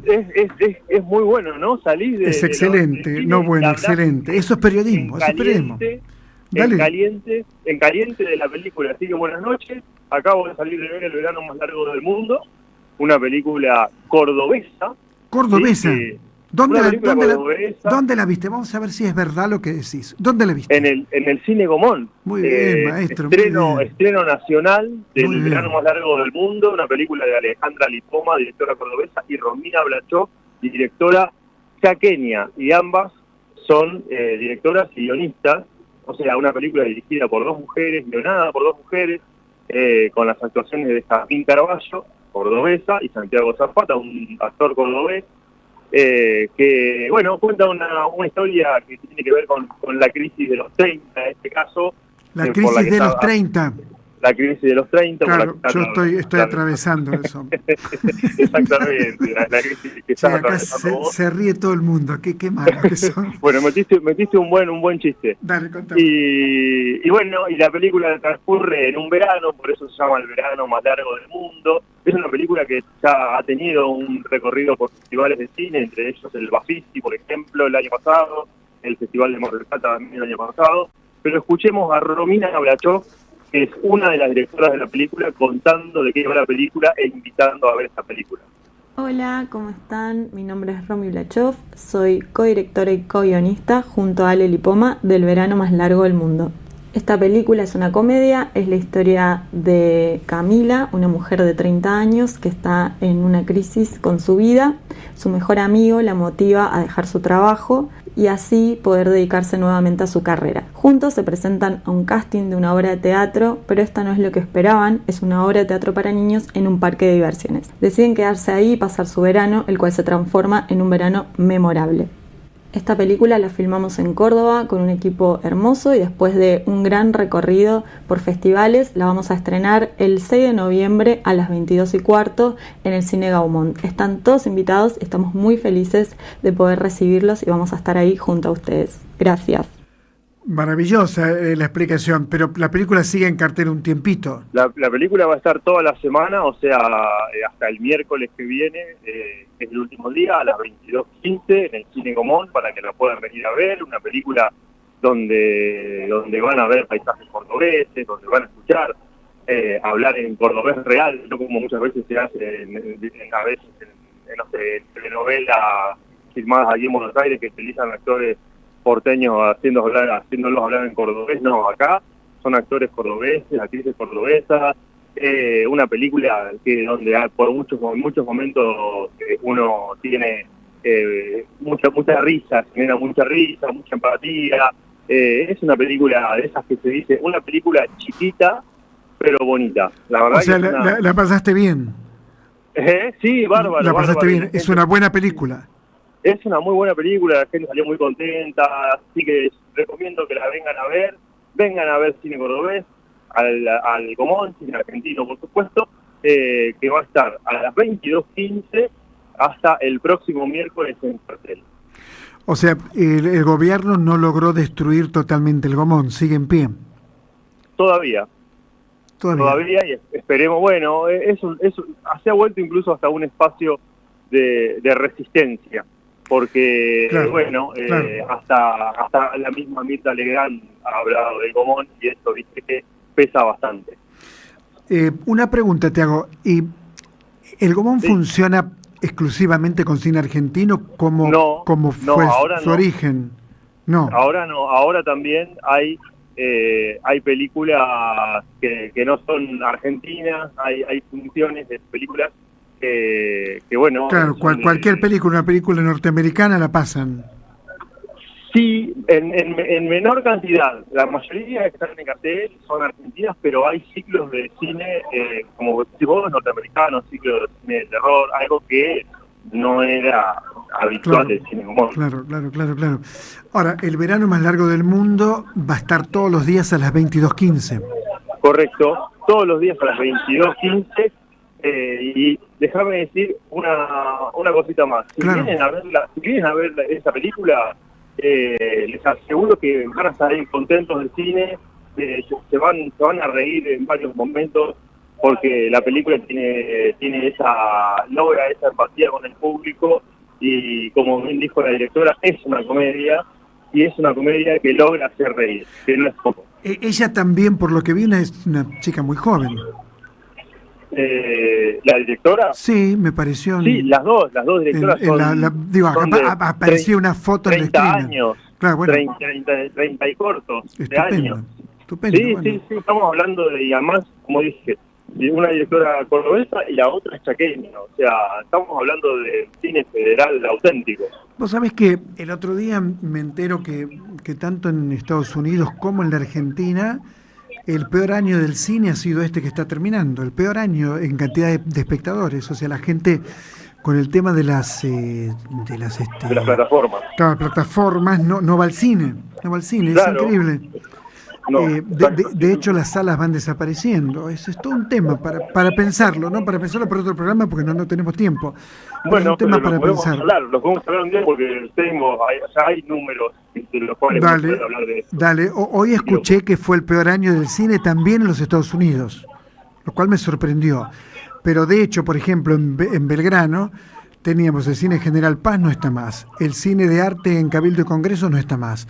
El cine el Savoy, que hace años ya no está más. Quedó un solo complejito, uno solo. Lo hablábamos hoy con Eduardo Gruner. En Mendoza y Vuelta Obligado. Nada más, uno, nada más. Bueno, te mando un fuerte... Y los espacios Inca que han ido también desapareciendo. Claro. Digamos, no de manera casual, sino de manera... premeditada. Ulises Rodríguez, te mando un fuerte abrazo, excelente lo tuyo, muchas gracias. Un gran abrazo, hasta la próxima. Se termina el programa, hacemos el refugio, idea, conducción, quien les habla, ahí están los chivitos, Victoria Nardone, coordinación y puesta en el aire, producción general Daniel Franco, operador Carlos Di Mare, maestro Carlos Di Mare, operador de video Ailén Pavón, diseño y flyer Paula Aguirre, redes Alan Martínez. ¿Y cómo va con los chivos? No tengo tiempo. Las cooperativas en contextos neoliberales. 8 de noviembre a las 20. Juan B. Justo, avenida Juan B. Justo, avenida Álvarez Jonte 3867. La noche de los museos, las cooperativas en contextos neoliberales. Ese era el chivo, creo, ¿no es cierto? Bueno, un chivito. ¿Lo dije bien o faltó algo? Chau, nos reencontramos, por supuesto, el próximo jueves a las 10 de la noche para hacer el refugio, pero lo puedes ver mañana, pasado, cuando quieras. Está en las redes. Muchas gracias por acompañarnos y por elegirnos. Chau. Ella juega con medallas, velas y libros sin tapa. El pendiente de las luces, sin Dios cambia por el cielo. Tiempo sin una palabra. Viajes, soledad y depresión, y al fin suerte su destino. Ella sola y otra ropa, y en el silencio del cuarto otro color.